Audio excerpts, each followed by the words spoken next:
Hello viewers, আসসালামু আলাইকুম। বাজার থেকে সিমের বিচি কিনে নিয়ে আসলাম। এখন কিন্তু সিমের বিচি অহরহ পাওয়া যায় এবং সিমের বিচি খেতেও কিন্তু অনেক টেস্ট। এই হলো সিমের বিচির বিক্রেতা। এখানে কিন্তু হরেক রকমের সবজি আছে। মটরশুঁটি দেখা যাচ্ছে, সিমের বিচি দেখা যাচ্ছে, তারপর কামরাঙা মরিচ দেখা যাচ্ছে।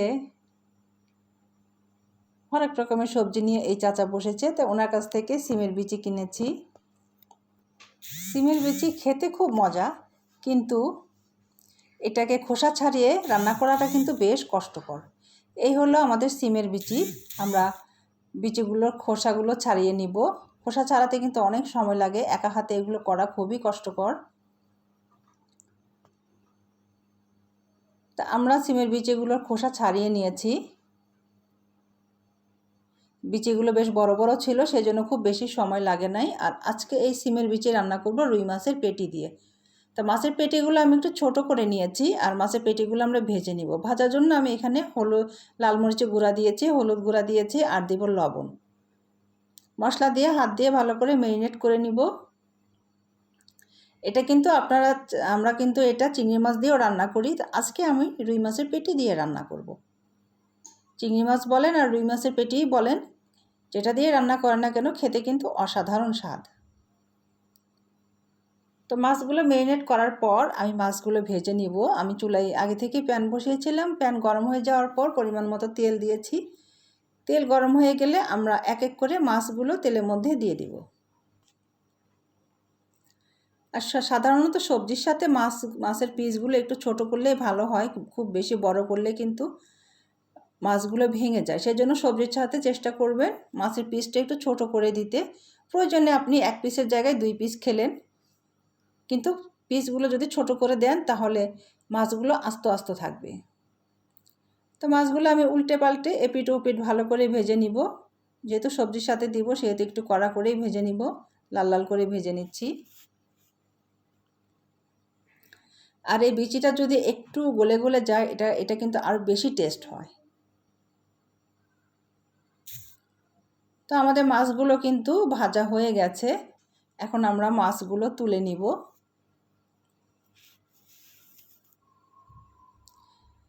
আর রুই মাছের পেটিতে তো একদমই কাটা নাই, বড় বড় কাটা, বাচ্চাদের খেতেও খুব সুবিধা হয়। সেজন্য রুই মাছের পেটিটাই দিলাম, অন্য মাছ না দিয়ে। তো মাছ ভাজার পর আমরা চুলায় এবার একটি পাতিল বসিয়েছি। আর এই মাছের এই তেলটা কিন্তু আমরা নষ্ট করব না, এই মাছটা দিয়ে আমরা তরকারিটা বসিয়ে দিব। তো আমি হাঁড়িতে তেল দিয়েছি। এই তেলটা পরিমাণে কম হয়ে গেছে, সেজন্য আমি সাথে আরেকটু তেল দিলাম। তেল গরম হওয়ার পর আমরা পেঁয়াজ কুচি দিয়েছি। এই বক্স ভরে পেঁয়াজ কেটে দিয়েছিল আমাদের বুয়া খালা। তো এখন আমি আর সামান্য কিছু পেঁয়াজ কুচি দিলাম।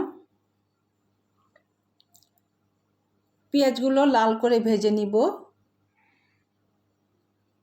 তেলটা কিন্তু প্রচণ্ড গরম হয়েছে, সেজন্য কন্টিনিউ নাড়তে হচ্ছে, তা না হলে আবার পেঁয়াজ পুড়ে যাবে। আমি চুলার আঁচটা কমিয়ে দিয়েছি। তো কিছুক্ষণ পর আমি লবণ দিয়ে দিলাম। লবণটা আমি একবারে পরিমাণ মতো দিয়ে দেই। এরপরে কিন্তু আমাকে আর লবণ টেস্ট করতে হয় না, এটা আমার আন্দাজ হয়ে গেছে। আপনারা কিন্তু টেস্ট করে দিবেন। লবণ দিয়ে আবারও আমি কিছুটা সময় নাড়ব পেঁয়াজগুলো ভেজে নেওয়ার জন্য।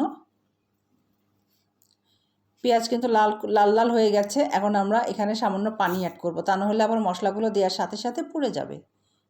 তো সামান্য পানি দিয়েছি।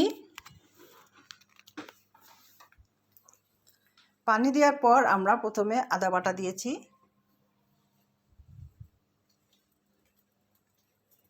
আদা বাটা দিয়ে আবার নেড়ে দিয়েছি। এরপর আমরা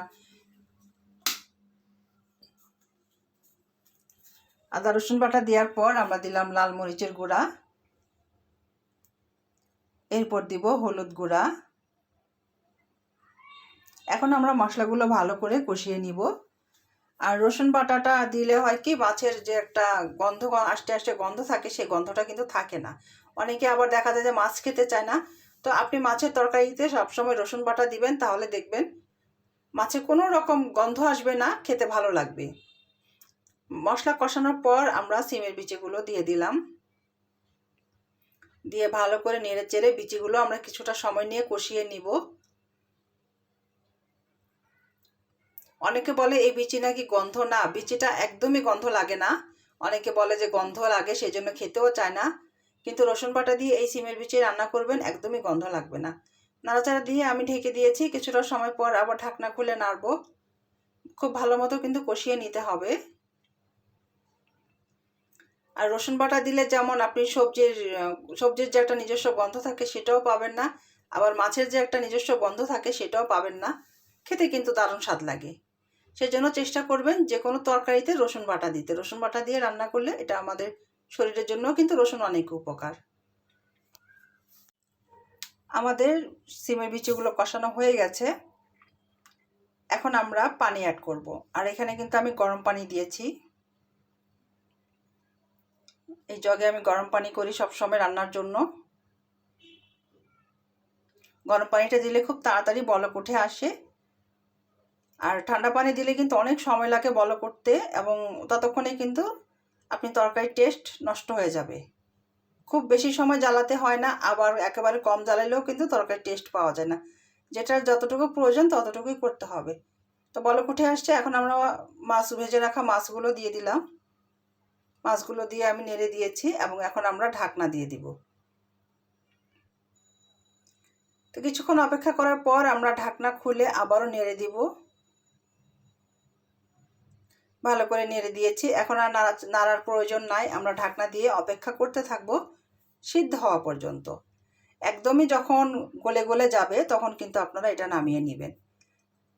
বেশ কিছুক্ষণ পর আমি ঢাকনা খুলে আবারও দেখছি কি অবস্থা। পানিটা মোটামুটি শুকিয়ে আসলে কিন্তু আমরা নামিয়ে নিব। এখনও দেখা যাচ্ছে যে বিচিগুলো হয়নি, সিদ্ধ হয়নি। আমি আবারও ঢেকে আবারও অপেক্ষা করতে থাকবো। আর এখানে কিন্তু একটু ঝোল ঝোল অবস্থায় নামাবেন, কেননা যখন নামিয়ে রাখবেন ঠান্ডা হলে কিন্তু এটা ঘনত্বটা অনেক বেড়ে যাবে, ঝোলটা কমে যাবে। এই যে দেখেন, এখন একদম পারফেক্টভাবে সিমের বিচিগুলো সিদ্ধ হয়ে গেছে। এখন এই পর্যায়ে আমরা নামিয়ে নিব। ঠান্ডা হওয়ার পর কিন্তু এই পরিমাণ ঝোল থাকবে না, অনেক শুকিয়ে যাবে, বিচিগুলো টেনে নিবে। তো এখন আমরা চুলাটা বন্ধ করে দিব। ফাইনালি আমাদের এই সিমের বিচি রান্না হয়ে গেল। এখন আমরা একটা সার্ভিং ডিশে উঠিয়ে নিচ্ছি। এই হলো আমাদের রুই মাছের পেটি দিয়ে সিমের বিচি রান্না। খেতে অসাধারণ লাগে, দেখতে অনেকটা ডালের মতো লাগছে, কিন্তু এতটাই টেস্ট। যারা এখনও এই সিমের বিচি এভাবে রান্না করে খান নাই তারা অবশ্যই টেস্ট করে দেখবেন, এভাবে রান্না করবেন, দেখবেন যে অসাধারণ স্বাদ। আমার ভিডিওটা যদি আপনাদের কাছে ভালো লেগে থাকে তাহলে অবশ্যই লাইক, কমেন্ট অ্যান্ড শেয়ার করে দেবেন। কমেন্টে জানাবেন আমার এই রেসিপিটা আপনাদের কাছে কেমন লেগেছে। আমাদের পেজটি ফলো দিয়ে সঙ্গেই থাকবেন। আমাদের ইউটিউব চ্যানেলের লিঙ্ক দেওয়া আছে, অবশ্যই আমাদের চ্যানেলটি সাবস্ক্রাইব করে বেল আইকনটি অল দিয়ে দিবেন।